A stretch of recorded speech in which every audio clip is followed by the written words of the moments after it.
Kami persilakan berikutnya Pak Hidayat Nur Wahid dari PKS. Terima kasih Pak Ketua dan pimpinan yang semuanya saya hormati, rekan-rekan Komisi 8 yang saya hormati, Bapak Menteri Agama, beserta seluruh jajarannya yang semuanya saya hormati. Assalamualaikum warahmatullahi wabarakatuh. Selamat siang dan selamat sejahtera untuk kita semuanya. Alhamdulillah ini adalah raker pertama setelah kita reses raker dengan Kementerian Agama yang tadi telah disampaikan banyak hal. Saya akan melanjutkan apa yang disampaikan kawan-kawan. Pertama, saya tentu juga seperti kawan-kawan yang lain mengapresiasi pimpinan dan Pak Menteri Agama yang tadi telah menghadirkan kesepakatan untuk mengembalikan pemotongan dana BOS kepada prinsip semula yang sudah disepakati untuk tidak ada pemotongan. Jadi sesungguhnya ini adalah melaksanakan keputusan yang dulu sudah disepakati dan memang harusnya begitu. Pak Menteri Agama mestinya memang harus juga melakukan kontrol kepada bawahannya supaya tidak terjadi apa yang disepakati ternyata tidak dilaksanakan. Dan yang kedua, saya berharap nanti ketika pengembalian dana BOS itu tidak lagi dipotong itu, hendaknya betul-betul transparan dan ada laporan bahwa telah betul-betul dikembalikan dan tanpa ada potongan. Jangan sampai ada kesepakatan di sini, tapi ternyata realisasi di lapangannya ternyata tidak sebagaimana yang kita sepakati. Dan yang ketiga juga ternyata di lapangan ada juga potongan-potongan yang lain yang juga bisa terjadi terhadap biaya operasional yang dibantukan oleh Kementerian Agama ini. Jadi saya berharap Kementerian Agama memastikan kepada seluruh jajarannya di tingkat apapun bahwa anggaran dari negara untuk membantu pesantren, madrasah, PTQ maupun juga lembaga-lembaga kajian, lembaga-lembaga pendidikan agama yang lain betul-betul tidak ada pemotongan. Berikutnya terkait dengan isu-isu aktual ini yang memang perlu kami sampaikan Pak Menteri karena kami adalah wakil rakyat dan kami ketika reses kemarin dan atau setelah reses pun mendapatkan aspirasi yang sangat banyak dari rakyat dan juga umat yang sebagiannya telah disampaikan. Pak Menteri mungkin masih ingat dan mudah-mudahan masih ingat. Pertama kali kita kerja Komisi 8 dengan Menteri Agama, waktu itu juga sudah terjadi kritik yang sangat terbuka semacam ini. Karena pernyataan-pernyataan Pak Menteri yang lagi-lagi sebelum itu sudah bicara tentang radikalisme terkait dengan celana cingkrang, terkait dengan masalah berjenggot, terkait dengan hal yang kemudian menghadirkan kegaduhan yang sangat luar biasa. Dan pada waktu itu keputusan kita di rapat Komisi 8 dan Menteri Agama, waktu itu Pak Menteri meminta maaf dan berjanji untuk tidak mengulangi kegaduhan-kegaduhan karena terminologi yang dipergunakan yang menghadirkan multitafsir dan menghadirkan keresahan di tingkat umat. Waktu itu Pak Menteri Agama sepakat dan bahkan terbuka meminta maaf melalui Komisi 8. Tetapi belakangan beragam pernyataan Pak Menteri memang menghadirkan kegaduhan. Tadi Pak Menteri menyampaikan itu dalam forum tertentu dengan Kementerian Menpan RB. Saya kira harusnya tidak perlu dibedakan apakah kita berada di dalam forum tertutup maupun forum terbuka. Kalau kita menyampaikan kebenaran, ya tertutup ya benar, ya terbuka ya benar. Kalau kita menyampaikan kejujuran, ya tertutup ya jujur, terbuka ya jujur. Kalau kita menyampaikan keadilan, ya terbuka ya jujur, forum tertutup juga tetap jujur. Yaitu hanya forumnya saja yang berbeda, tapi kontennya harusnya tidaklah berbeda. Nah, misalnya tadi terkait dengan masalah radikalisme Pak Menteri, sekalipun lagi-lagi kita tidak memperdebatkan tentang definisi, sekalipun sesungguhnya itu harusnya didudukkan supaya tidak terjadi pembahasan yang ngalor ngidul yang tidak jelas. Radikalisme prinsipnya tentu salah satu di antara ujung-ujungnya adalah terorisme. Terorisme yang salah satu pilar utamanya adalah perilaku daripada Israel yang terus melakukan tindakan teror yang luar biasa terhadap Palestina dan tanah Palestina termasuk Masjid Al-Aqsa. Luar biasa yang mereka lakukan. Tetapi Pak Menteri Agama kita tidak pernah mendengar membuat pernyataan apapun terkait dengan kejahatan dilakukan oleh teroris Israel itu. Dan kemudian dalam konteks di Indonesia ini misalnya yang sekarang ini juga berlaku, Pak Menteri salah satu tugas di Kementerian Agama tentu adalah menjaga moral bangsa, keberagaman yang menghadirkan moralitas yang berkeunggulan. Tetapi kita belum pernah mendengar Pak Menteri mempermasalahkan terkait radikalisme kelompok-kelompok liberal, kelompok-kelompok yang menodai moral dan agama, misalnya radikalisme dari kalangan pedofilis yang melakukan pemerkosaan terhadap dan atau kejahatan seksual kepada anak-anak. Kemarin ada seorang pedofilis dari Perancis, korbannya 350 anak-anak Indonesia di Jakarta dan sekitarnya. Kita tidak pernah mendengar Pak Menteri mempermasalahkan radikalis dari kalangan pedofilia. Dan ini menyebar kemana-mana. Kemarin ditangkap kelompok LGBT. kelompok gay yang melakukan pesta seks, dan itu ternyata sudah 6 kali mereka lakukan. Kita tidak pernah mendengar Pak Menteri menyampaikan kritik keras terhadap radikalisme yang menghancurkan moral dan menghancurkan etik dan menghancurkan etika beragama ini. Dan apalagi juga radikalisme terkait dengan masalah komunisme. Kita tahu bahwa komunisme dari PKI sudah terlarang. Tapi itu juga tidak pernah kita dengar Pak Menteri mempermasalahkan tentang komunisme, tentang PKI, radikalismenya komunisme. Dan tidak pernah itu kemudian dijadikan sebagai rujukan ketika misalnya Pak Menteri bicara tentang dan atau pintu-pintu penyebaran radikalisme melalui LGBT, melalui pedofilia, melalui penyebaran ideologi komunisme, separatisme. Kita tidak pernah mendengar itu. Yang kemudian muncul adalah tentang agama lagi, guru ngaji lagi, hafid lagi, iman sholat lagi, kemudian bahasa Arab lagi, kemudian ASN. Jadi ketika tadi Pak Ahmad menyampaikan yang narkoba pun tidak pernah disinggung. Padahal ideologi dan padahal Menpan RB bahkan pernah mengeluh bahwa ada tren baru di kalangan ASN, yaitu poliandri. Itu kan ideologi yang menyimpang dari ajaran agama. Itu juga nggak pernah disebut oleh Pak Menteri. Padahal harusnya yang pertama kali bicara itu adalah Pak Menteri Agama maksud saya.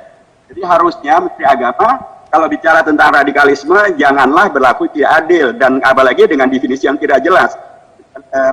Perilaku radikal yang tadi kawan dari PDIP menyebut yang mungkin dilakukan oleh agama manapun juga, agama yang lain selain daripada Islam, tapi juga radikalisme ini bisa berlaku dan sudah terjadi dengan mereka yang melakukan pedofilia, yang mereka yang melakukan LGBT, yang mereka yang mengembangkan teror gaya-gaya Israel, komunis, dan kemudian pun juga yang melakukan tindakan-tindakan yang tadi poliandri itu semuanya berangkat daripada ideologi radikal. Jadi harusnya kalau Pak Menteri akan menghadirkan agama yang rahmatan lil alamin, dan Pak Menteri mengatakan bahwa Bapak bukan hanya Menteri Agama Islam, tapi Menteri Agama-agama, harusnya jangan umat Islam yang kemudian dipersepsikan sebagai dipojokkan, dipersekusi, dan atau kemudian dituduh. Harusnya Pak Menteri betul-betul berlaku adil untuk kemudian menyampaikan secara terbuka permasalahan yang terkait dengan masalah radikalisme. Dan saya menegaskan bahwa Islam bukan radikal, umat Islam yang harusnya saya pernah sampaikan dalam rapor pertama kali di sini dengan Menteri Agama bahwa Kementerian Agama itu dulu dibuat oleh pemerintah karena pemerintah berterima kasih dengan umat Islam, karena umat Islam mau berkorban merubah ketuhanan ketuhanan dengan kewajiban melaksanakan syariat Islam menjadi ketuhanan yang Maha Esa. Jadi begitulah Pak Menteri, dan Pak Menteri pasti tahu ini. Jadi karenanya sekali lagi tentang radikalisme ini hendaknya Pak Menteri betul-betul mengkoreksi diri, dan karenanya terkait dengan dan tidak mengulangi dan tidak lagi mengulangi kegaduhan dengan cara yang tidak adil semacam itu, karena itu menyakitkan umat, dan umat tidak suka dengan hal-hal yang tidak adil, yang menyakiti dan melupakan sejarah perjuangan mereka. Berikutnya ini terkait dengan masalah tadi yang kawan-kawan sudah sebutkan juga, yaitu tentang masalah sertifikasi dai atau penceramah bersertifikat. Pak Menteri, ini masalahnya juga terkait dengan ini selalu Bapak sampaikan, tetapi itu sebenarnya kalau kita di Komisi 8 dan kita menanyakan dalam program nomor berapakah adanya program sertifikasi dai ataupun pemberian sertifikat bagi dai. Itu di program nomor berapa, dan anggarannya berapa? Tidak ada dalam dalam anggaran yang diajukan tahun 2019 maupun 2020 dalam program prioritas tahun 2020 tidak ada program yang namanya pemberian sertifikat bagi penceramah atau penceramah bersertifikat, tidak ada. Dan apalagi, dan kalau itu tidak ada, kemudian kenapa diada-adakan? Anggarannya pun juga tidak disebutkan di sana. Terus itu anggaran dari mana? Dibiayai oleh siapa? Untuk kepentingan siapa? Sementara sekali lagi banyak hal yang terjadi dari isu ini adalah tadi kawan-kawan menyebutnya ada pembelahan. Bahkan ada kemudian kekhawatiran di kalangan para penceramah, dan sangat mungkin di kalangan mereka pun juga terjadi saling mencurigai, saling mempermasalahkan. Padahal tadi Pak Menteri sendiri menyampaikan bahwa tidak harus ada sertifikat untuk para penceramah dan tidak boleh mereka kemudian dilakukan tindakan persekusi. Pak Dirjen juga menyampaikan bahwa tidak ada konsekuensinya apapun. Kalau tidak ada konsekuensinya apapun dan tidak harus, kenapa harus dibuat program Pak Menteri? Dan apalagi programnya tidak ada di dalam agenda yang disepakati dengan Komisi 8, tidak ada juga anggarannya ada yang disepakati Komisi 8, dan apalagi melibatkan pihak-pihak yang oleh umat bisa menghadirkan kecurigaan. Kenapa melibatkan BNPT? Kenapa melibatkan BPIP? Seolah-olah para penceramah ini sudah kemudian dituduh sebagai terkait dengan radikalisme, terkait dengan terorisme. Yang terakhir Pak Menteri, saya apresiasi bahwa Pak Menteri juga menyampaikan bahwa terkait dengan rancangan undang-undang tentang Omnibus Law.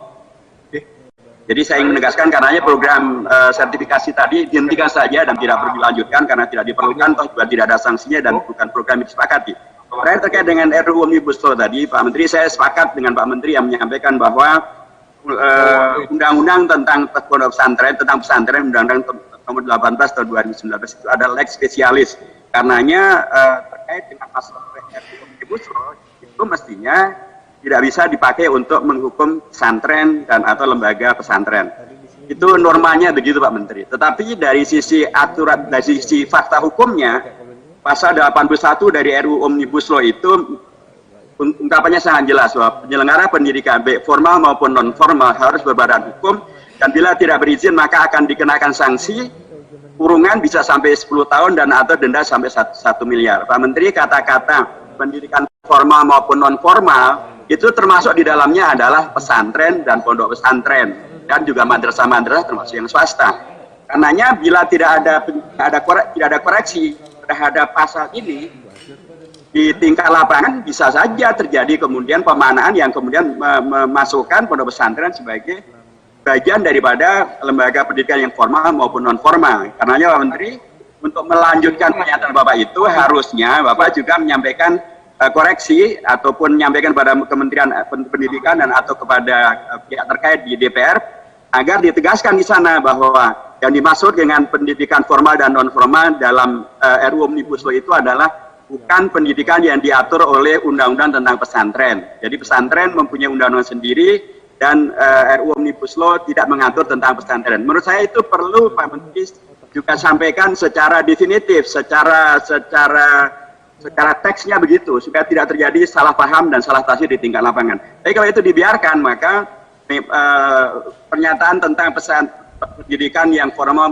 maupun non formal itu secara undang-undang memang termasuk di dalamnya adalah pesantren. Jadi agar para kiai kita, pesantren-pesantren kita yang telah berjasa bagi Indonesia dan kemerdekaan Indonesia melawan penjajah asing termasuk juga melawan PKI, itu agar kemudian mereka aman dan nyaman, maka penting betul untuk ada penegasan dari Pak Menteri yang kemudian masuk dalam Undang-Undang Omnibus Law itu bahwa yang dimaksud dengan pendidikan formal dan non formal dalam undang-undang ini adalah bukan pendidikan yang di bawah Kementerian Agama, bukan termasuk dengan pesantren.